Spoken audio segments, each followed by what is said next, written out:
And I do want to thank the commissioners. The importance of being a back-to-back chair is not lost on me. It is rare, and just want to say that I think we've done great work and look forward to continuing to lead us as we make positive change here in Flagler County. So thank you. Flagler County Commissioner Andy Dance responding to being reelected as chair. He, along with Pam Richardson and Kim Carney, were sworn into office this week. During the swearing-in ceremony of the new county commissioners for Flagler County was also a time of remembrance and reflection for those who won't be joining the local government body beginning in 2025. Commissioner Don O'Brien offered these remarks. I entered politics believing that all levels of government are inefficient and mostly staffed by those that couldn't make it in the private sector or really didn't have a lot of ambition, and that we needed more people to serve that had a business background.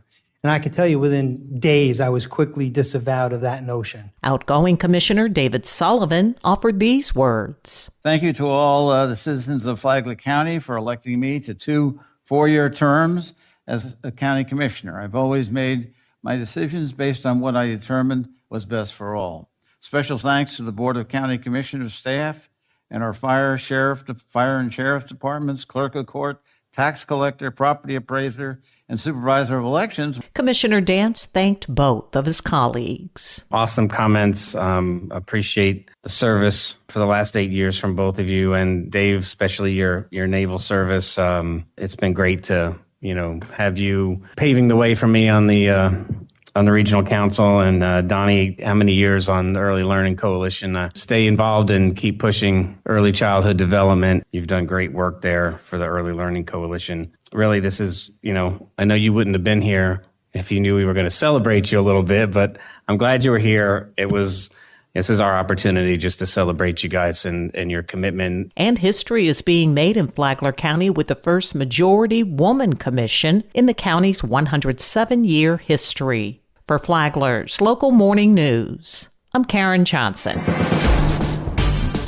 Good morning, Flagler County. I'm Rich Carroll. You're listening to Flagler's Morning News on Thursday, November 21st. The first thing I want to do is move all meetings to night meetings. And I'm assuming that most of the people sitting on the council would prefer them to be at night to allow the maximum participation by the public. During last weekend's business report, Palm Coast Mayor Mike Norris laid out some of his plans for running City Hall. Norris says moving city council meetings to evenings will allow citizens to better engage in the process. They have issues and concerns. They just don't have the time during the day. Our meetings will start at 6 p.m. That gives people time to get home and get to the meeting. That's the first thing I want to do is move all meetings to night meetings. And I had a discussion with Ms. Lauren Johnson about compensation. Well, if you're in a salary position, you offset your hours to be able to be at those meetings. If not, any department head or anything should have somebody that is their backup that can fill in for that time period if they can't be there. My intent is not to pay any overtime for people to attend meetings. You offset your hours, and it's easily done, so I'm hoping that'll work out. Norris also shared his thoughts on where to trim the city's budget. My biggest thing is, and me and Ms. Johnson just had this discussion the other day, is staff. We were around 625, 630 employees. Our rate of growth for city employees is higher than our rate of growth for the city.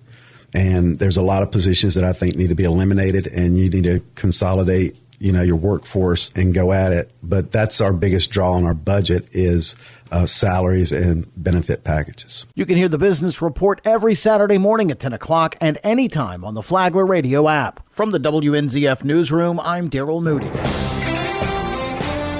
This local news is a service of Flagler County's Toyota dealer, Beaver Toyota, US 1 St. Augustine, here to wow you.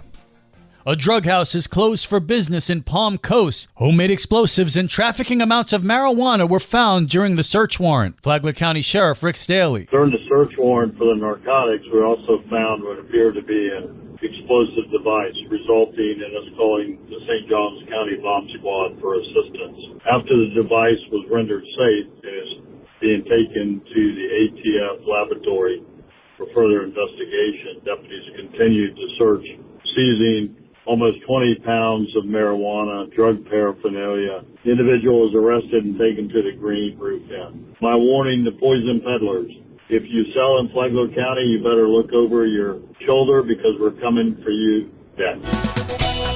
And now you're up to date on Flagler's Morning News. I'm Rich Carroll.